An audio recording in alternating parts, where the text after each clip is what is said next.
Welcome to Jagran Public School online classes. नमस्कार, मैं संगीता बिश्नोई आप सभी को हिंदी आरोह पुस्तक कक्षा 11वीं का वे आँखें कविता सुमित्रा नंदन के द्वारा लिखा गया है, उसको मैं पढ़ाने जा रही हूँ। प्रत्येक पंक्ति का भावार्थ बताऊँगी, फिर साथ में उसका सार भी आपको समझाऊँगी। और ये पार्ट 2 है। अब हम तीसरे काव्यांश से इस पार्ट 2 में शुरू करते हैं। आइए अब हम काव्यांश पढ़ते हुए उसकी व्याख्या समझते हैं। बिका दिया घर द्वार महाजन ने, ना ब्याज की कौड़ी छोड़ी, रह रहे आँखों में चुभती वे, कुर्क हुई बरघों की झोड़ी। उजरी उसके सिवा किसे कब, पास दुहाने आने देती, आँखों में नाचा करती, उजड़ गई जो सुख की खेती। सबसे पहले तो आप कठिन शब्दार्थ देख लीजिए। महाजन माने साहूकार या ऋणदाता जो ऋण देता है। कौड़ी माने पैसा, एक पैसा। कुर्क माने नीलाम या नीलामी। बरगों की जोड़ी माने बैलों की जोड़ी। उजरी माने उजली या सफ़ेद। सिवा माने बिना। दुहाने माने दूध दोहने के लिए। आह माने आँखों में नाचना माने बार बार आँखों के सामने आना। अब इसका प्रसंग पहले समझ लीजिए। इसके प्रसंग में आप क्या लिखेंगे।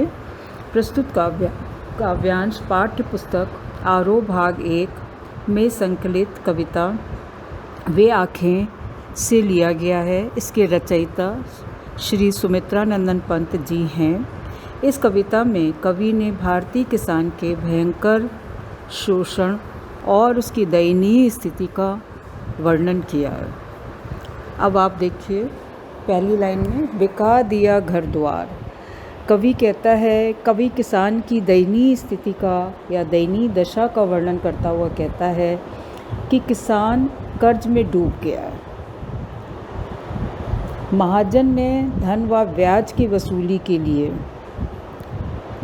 महाजन ने ना ब्याज की कौड़ी छोड़ी, बिका दिया घर द्वार। तो महाजन ने धन और ब्याज की वसूली के लिए किसान का जो स्थायी संपत्ति थी उसको भी उसने नीलाम करा दिया, अर्थात बिका दिया घर द्वार, अर्थात उसे घर से बेघर कर दिया, उसका घर बिक गया। परंतु अपने ऋण के ब्याज की पाई उसने चुका दी है और चुका ली है, यानी महाजन ने एक भी ब्याज की जो पैसे हैं नहीं छोड़ा है। हर हालत में किसान से अपना ब्याज ले लिया है। रह आँखों में चुभती वह। और किसान को उससे भी ज़्यादा पीड़ा तब हुई जब उसके बैलों की जोड़ी को भी नीलाम कर दिया गया, अर्थात कुर्क हुई बरघों की जोड़ी। उसकी जो बैलों की जोड़ी है उसको भी नीलाम कर दिया गया। यह बात रह आँखों में चुभती वह, और यह बात उसकी आँखों में आज भी चुभती है। उसके रोज़गार का साधन भी छीन लिया गया है। उसका रोज़गार का साधन क्या था? किसान के रोज़गार का साधन उसके बैल थे। तो बैल तक की किसान की दयनीय स्थिति ये हो गई है, अर्थात उसके पास एक भी पैसा नहीं बचा। यहाँ तक कि इसका घर द्वार बिक गया और जो जिससे वो अपनी कमाई करता था, खेती करता था, उसके जो रोज़गार का साधन था वो भी नीलाम हो गया, अर्थात उसकी जोड़ी बैलों की जोड़ी भी नीलाम हो गई है।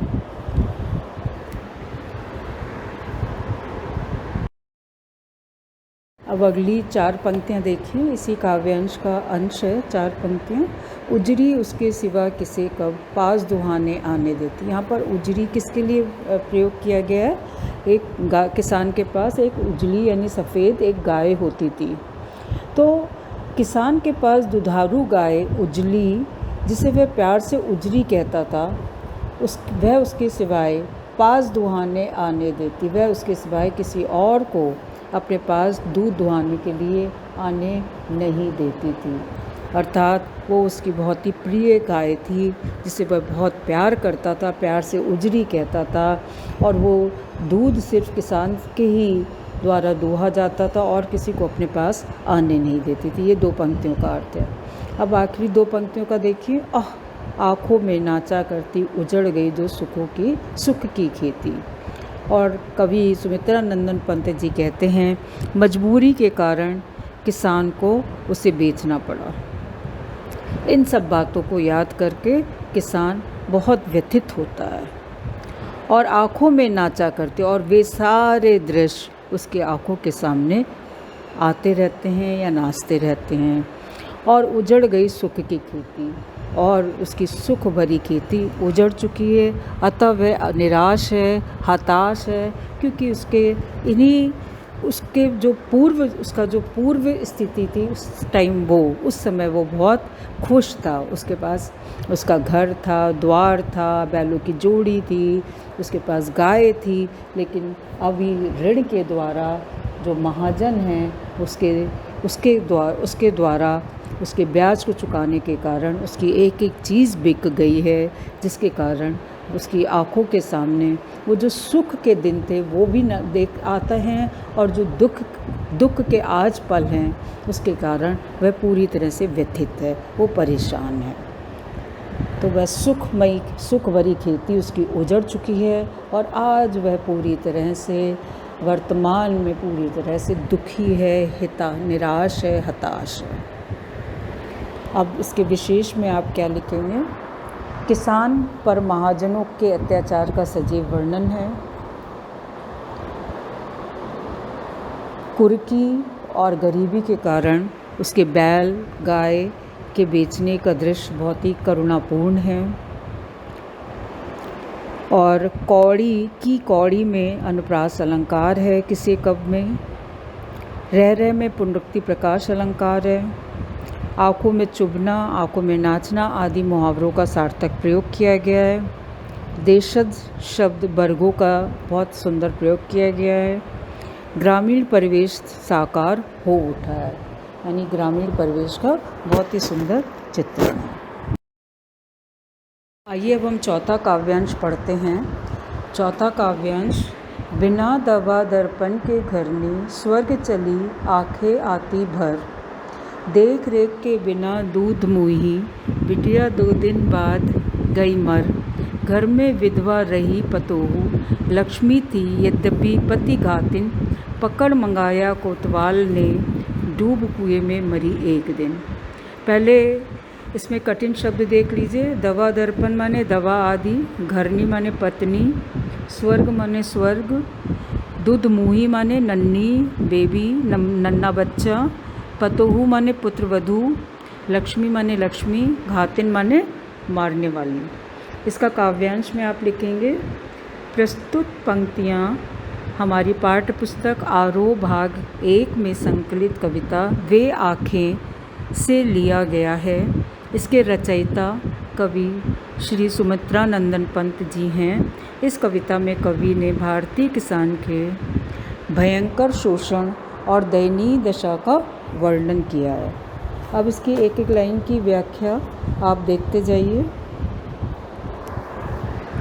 बिना दवा दर्पण के घरनी, यहाँ पर कवि किसान की पारिवारिक स्थिति का वर्णन करते हुए कहता है कि उसकी पत्नी बिना दवा के या दवा के अभाव में मर गई। बिना दवा दर्पण के घरनी, स्वर्ग चली आँखें आती भर।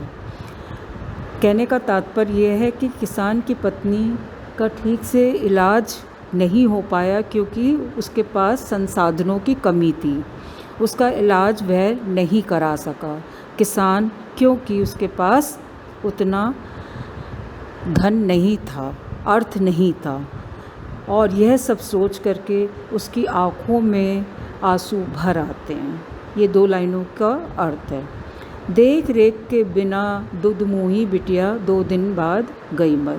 और जब उसकी किसान की पत्नी की मृत्यु हो जाती है, किसान की पत्नी के ऊपर आश्रित किसान की नन्ही बच्ची भी 2 दिन के बाद मर गई।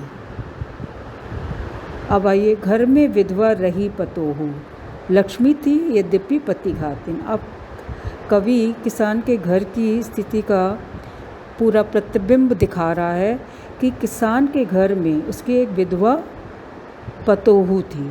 पतोहू माने पुत्रवधू थी, वही बच्ची थी। उसका नाम लक्ष्मी थी।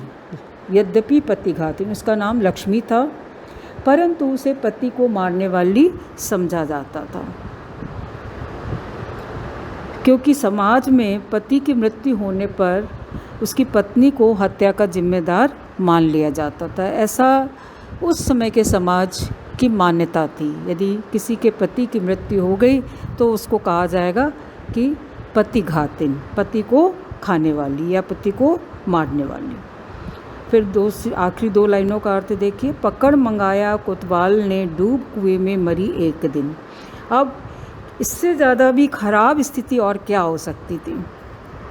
एक दिन कोतवाल ने उसे बुलाकर उसके साथ दुर्व्यवहार किया। पकड़ मंगाया कोतवाल ने, डूब कुएं में मरी एक दिन।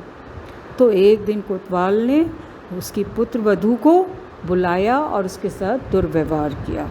अब जब दुर्व्यवहार उसके साथ हो गया तो उसकी लज्जा को छिपाने के लिए या लाज के कारण उसने कुएं में कूदकर आत्महत्या कर ली।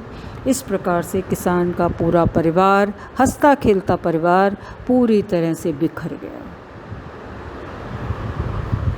इसके विशेष में आप लिखेंगे कि किसान की गरीबी, शोषण व लाचारी का सजीव चित्रण है। आंखें भर आना मुहावरे का सार्थक प्रयोग किया गया है।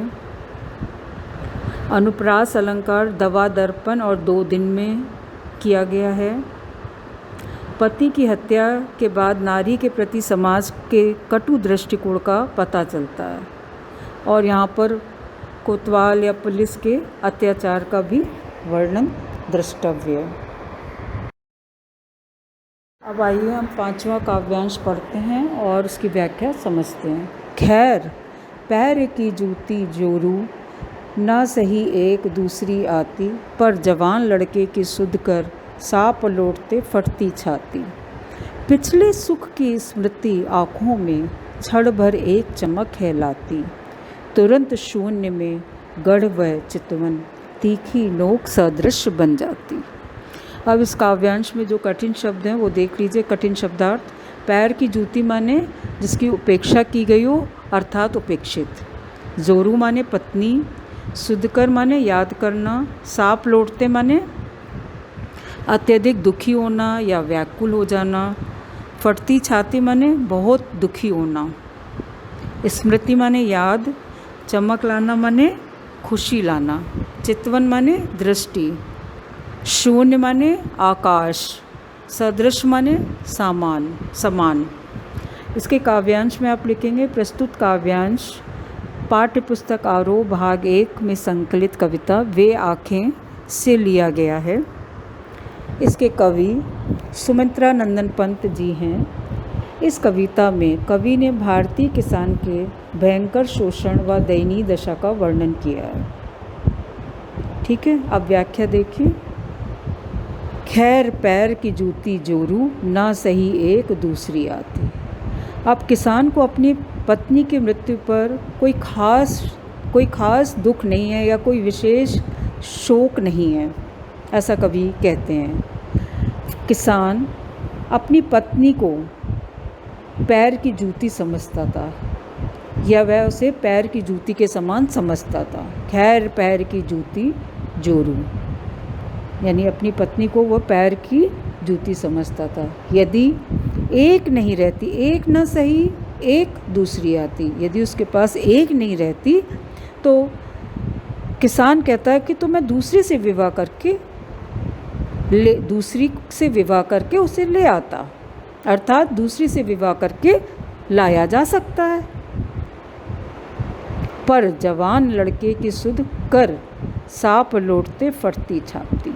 आगे कवि कहता है कि किसान के लिए सबसे दुखदायी स्थिति तब है कि जब उसे अपने जवान बेटे की याद आने पर बहुत कष्ट होता। पर जवान लड़के की सुध कर, सांप लौटते फटती छाती।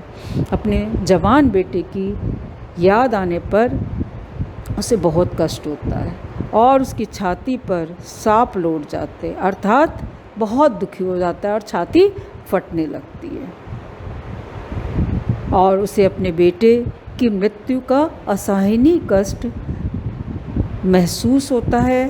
वो उसको अपने बेटे की मृत्यु का दर्द उसको दिल तक छू जाता है। अब पिछले सुख की स्मृति आँखों में क्षण भर एक चमक है लाती। किसान का जब जीवन पहले खुशहाल था, पिछले दिनों में खुशहाल था, या किसान जब पिछले खुशहाल जीवन को याद करता है तो उसकी आँखों के सामने क्षण भर एक चमक है लाती। तो उसकी आँखों के सामने एक क्षण के लिए प्रसन्नता की चमक आ जाती, परंतु तुरंत शून्य में वह चितवन तीखी नोक सदृश बन जाती। परंतु अगले ही क्षण जब वह सच्चाई के धरातल पर सच्चाई सोचता तो वर्तमान में झांकता, तो उसकी नज़र आकाश में अटक जाती या उसकी नज़र शून्य में अटक कर गड़ जाती। वह विचार शून्य होकर टकटकी लगाकर एक तरफ देखता रहता, शून्य में तीखी नोक सदृश बन जाती और उसकी नज़र तीखी नोक के समान चुभने वाली हो जाती। अर्थात वो पिछले सुख की स्मृति को याद करके तो खुश हो जाता, एक क्षण मात्र के लिए उसके चेहरे पर, आँखों पर चमक आ जाती खुशी की, लेकिन जब वो तुरंत वर्तमान के दुख को महसूस करता है, फिर से सोचता है, तो तुरंत उसकी आंखें शून्य की तरफ टिक जाती और वो तीखी नज़र से तीखी नोक के समान चुभने वाली हो जाती। इसके विशेष में आप लिखेंगे, पत्नी के प्रति किसान की मानसिकता का घटिया वर्णन है।